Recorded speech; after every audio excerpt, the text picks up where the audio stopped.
Hey, hey, it's a fish chomping movie.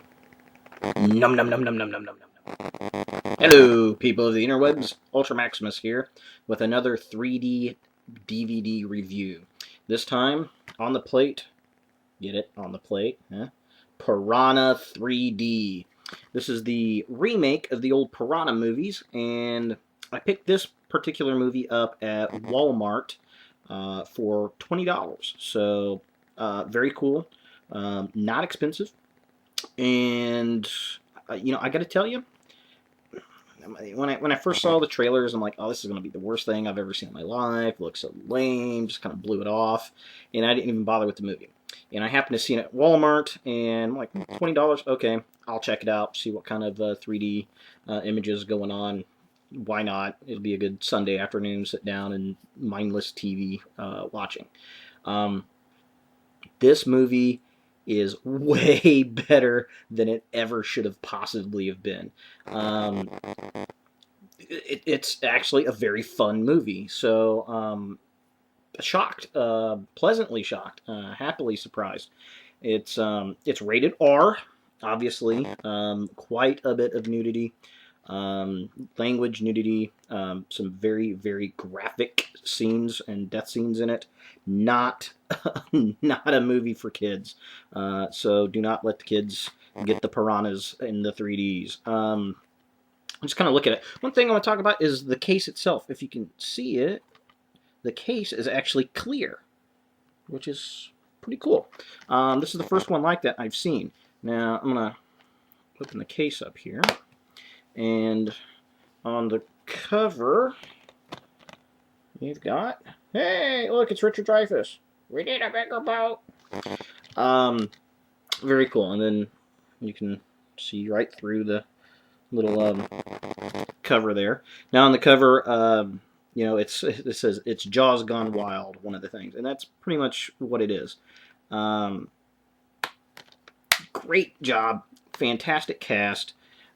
This movie does not take itself seriously at all. It's all about just fun and stupid silliness. Basically, you're out in the middle of a lake, and it's spring break, and Girls Gone Wild basically rolls into town, and they're shooting videos, and there's an earthquake, a cavern gets opened up, these prehistoric piranha come out and start eating people.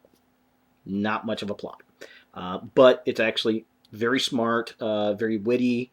Like I said, doesn't even take itself seriously at all. It knows what it is. This movie is what it is, and it's pretty fun to watch. The 3D in it was actually pretty good. They did a very good job. The cinematographer did a real good job of incorporating 3D scenes into the movie, like when they're walking out on the docks, underwater, and the boats on the lakes and the shore and the rocks and things like that. All done very well. Fantastic cast too. I'm on IMDb here, and I just kind of want to go down the cast list here. First of all, Richard Dreyfuss. We see him right in the opening scene. It's a great cameo by him. He's not in it very long, but it was great to see him in it. Ving Rhames, he plays one of the sheriff deputies. He does a really good job. Elizabeth Shue, looking amazingly hot. Little MILF action going on here. She's held up very well, very well.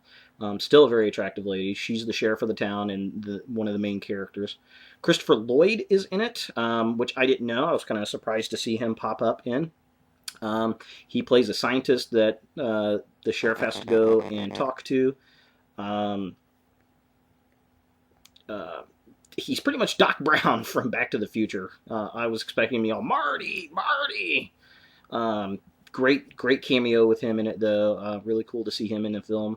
Eli Roth, he's in the movie. He plays kind of a DJ guy on all the party boats, and kind of throws a wet t-shirt contest kind of thing. Jerry O'Connell, fabulous. He plays such a sleaze in this movie. He's the guy running the whole Girls Gone Wild thing, so he's the one that brings the camera crew and all that stuff out there. Other notable actors in it, Ricardo Chavira, I believe is his name. The guy that I believe he was on Desperate Housewives. He was the husband. He's in the film. There are also some other actors in, like Kelly Brook, very attractive British actress. She's been in a couple things. Most notable here lately in the United States, she just posed in Playboy. She's in the film. She's one of the main stars. And Riley Steele, which is an adult film actress, she's in it. Her and Kelly Brook are kind of the two main Girls Gone Wild characters. There are also a great deal of other adult stars in the movie itself, like Gianna Michaels and a few others. I'm sure people will be able to point them out left and right. They did a good job. The adult film actresses actually did a very good job for being in a mainstream movie. They died very well. It was pretty amusing. The 3D stuff is really good. Some really, really graphic kill scenes in it. Probably one of the most graphic things I've ever seen in my life. This girl gets her hair caught up in a motor to a boat, and I thought, and the guy's like, I had thought that it was going to pull her in and the propeller was going to kill her and dice up her skull. And no, that's not what happened. The propeller started and it ripped her whole face off. It was probably one of the most graphic things I've ever seen. There's a scene where a piranha goes into this girl's stomach and comes out her mouth. And there's the Jerry O'Connell death scene's really humorous. Very, very, very graphic. You get to see a lot of boobs and buttocks in 3D all over the place. And there's actually a pretty funny scene where a girl's sitting in an inner tube and a piranha comes up and starts biting her on her butt. So pretty funny stuff. Great DVD. It's very cheap, $20. I picked it up at Walmart. You can pretty much find it about anywhere. Much better movie than it ever should have been. Really fun watch. Definitely not for the kids. So it's rated R for a reason. And enjoy it. It's a pretty good one. I definitely would recommend this to anybody with a 3D TV. And have fun with it. Thanks for watching.